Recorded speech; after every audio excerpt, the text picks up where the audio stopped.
Currently, 39% of Ethiopians live on less than $1 a day.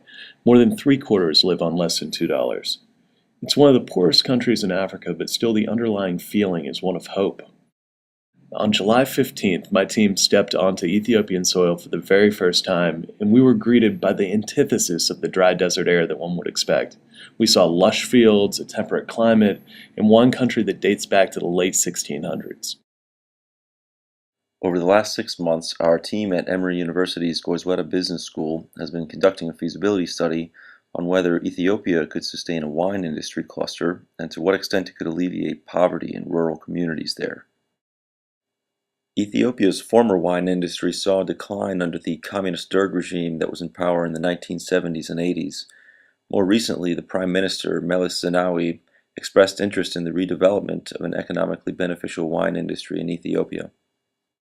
In 2008, a French company called Castel invested $5 million and planted 450,000 vines in a region called Zwei, south of the capital, Addis Ababa. Our client, the International Society of Africans in Wine, has in the past primarily focused on poverty initiatives in South Africa, but the Castel development prompted them to request a feasibility study from us last spring for Ethiopia. This project intends to leverage the worldwide brand created by the Ethiopian coffee industry that sells everywhere from Trader Joe's to your neighborhood cafe. In addition to trying to make a major push for market-driven economics, the government is also looking to empower their people. We've discovered that coffee growers' cooperatives have been extremely successful financially as well as personally. Cooperatives in Ethiopia have traditionally also come with tertiary benefits, including the creation of new schools and community centers, roads and infrastructure, job training for quality maintenance, as well as, most importantly, a sense of ownership of the final product by the farmers themselves. Farmers are projected to make more than twice as much off of wine grapes than they are currently making from planting the local grain product, teff. Families will also be able to collectively create economies of scale to compete on the global market.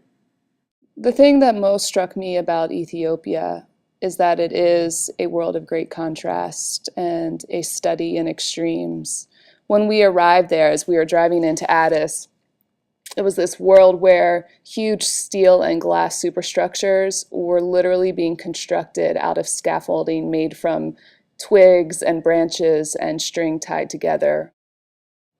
Tedesse Maskela was one of the first individuals to really reach down, pull us up, educate us on Ethiopia, on agriculture in Ethiopia, and specifically on coffee cooperatives within the country.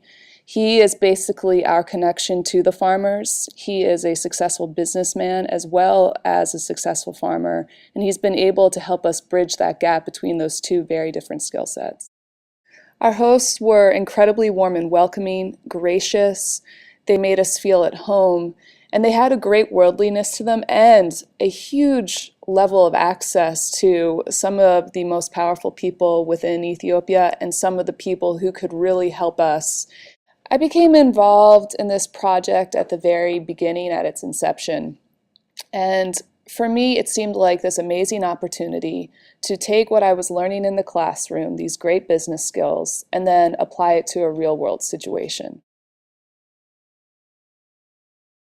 When we started this project, we envisioned it as a template for future projects that would fall within the parameters of the social enterprise initiative here at Goizueta Business School.